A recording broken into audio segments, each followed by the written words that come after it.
네, 이달 초 미국에선 막대한 규모의 부양책이 추가로 통과됐습니다.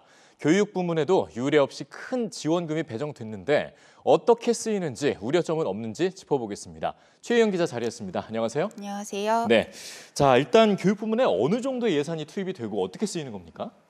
네, 조 바이든 미국 대통령은 미국 현지 시각으로 지난 11일이죠. 1조 9천억 달러, 우리나라 돈으로 약 2천조 원 규모의 코로나19 경기 부양책에 서명을 했습니다. 네. 교육 분야에도 1,760억 달러 정도가 투입이 되는데요. 상당히 큰 규모입니다. 그러네요. 네, 뉴욕타임즈에 따르면 이 가운데 1,100억 달러 정도가 학군에 직접 투입이 됩니다.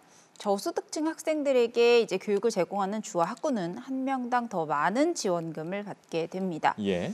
220억 달러는 학습 손실 문제를 해결하기 위해 써야 하고요.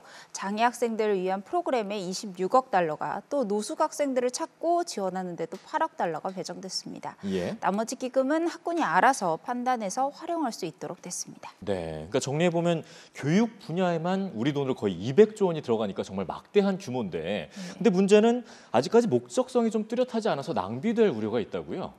네, 대학에 지원되는 예산은 학생들을 위해서 쓰이는 예산 비율 등이 아주 명확한데요. 초중고등학교에 지원되는 돈은 사용 제한이 없는 예산이 대부분입니다. 때문에 의미 없이 사용되지 않을까 하는 목소리도 나오고 있는데요. 예. 일부 전문가들은 딥클리닝 작업에 기금이 쓰이지 않을까 걱정을 하고 있고요. 또 학습 손실에 대처하기보다 급여를 지급하기 위해 기금을 사용할 것이다 이런 주장도 나옵니다.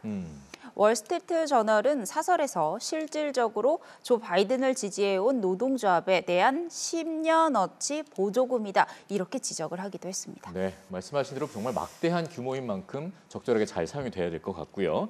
자, 이번엔 대학가 소식으로 좀 넘어가 보겠습니다. 대면 수업이 점점 활성화되고 있는데 역시 인종별로 또 비대면 수업, 대면 수업 참여하는 비율이 다르다고요.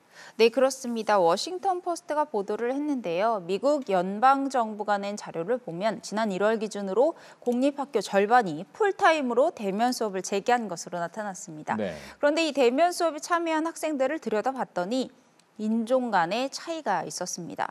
백인은 학생의 약 절반이 풀타임으로 대면 수업을 받고 있었는데 흑인 학생은 백인의 절반인 약 28%만 같은 조건의 수업을 받고 있던 겁니다. 예. 아시아계 미국인 학생들은 15%만 풀타임 대면 수업을 받고 있었습니다. 이러한 격차는 학생들에게 제공하는 교육이 인종별로 차이가 있다는 걸 반영하는 건데요. 네. 또 흑인이나 히스패닉이 사는 지역은 대면 수업 준비가 덜 되기도 했고요. 또 학생들도 지역사회가 코로나19로 경제적으로나 사회적으로나 큰 피해를 겪는 것을 목격했기 때문에 원격 교육을 택하는 경향이 높았습니다. 또 아시아계 미국인 학생들은 학교에서 인종차별적 괴롭힘을 당할까 봐 온라인 학습을 선택한 것으로 분석됐습니다. 네, 진짜 인종차별 문제 끝이 없어 보입니다.